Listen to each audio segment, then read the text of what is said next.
রাজধানীর সেগুনবাগিচায় দুদকের সাথে টিআইবির ৫ বছরের সমঝোতা স্মারক সই সম্পন্ন হয়েছে। অনুষ্ঠানে বক্তব্য রাখছেন টিআইবির সংস্থাটির নির্বাহী পরিচালক ডক্টর ইফতেখারুজ্জামান। আমরা সরাসরি যাচ্ছি সেখানে।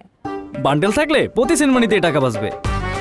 বিকাশ সেনমানি বান্ডেল কিনে জিতুন প্রতি লেনদেনে। আজকেই মাত্র সমঝোতা স্মারক স্বাক্ষর করেছি।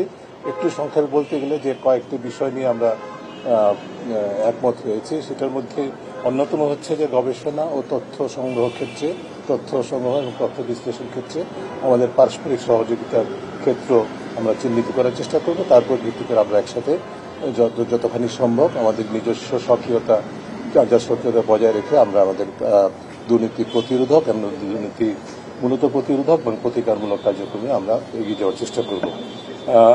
এর মধ্যে যৌথ গবেষণা হতে পারে বা নিজস্ব গবেষণার মধ্যে পারস্পরিক সহযোগিতা, এটা একটি। দ্বিতীয় যে বিষয়টি সেটি হচ্ছে যে আমাদের টিআইবির নির্বাহী পরিচালক ডক্টর ইফতেখারুজ্জামান বক্তব্য রাখছিলেন। আমরা সরাসরি ছিলাম সেখানে।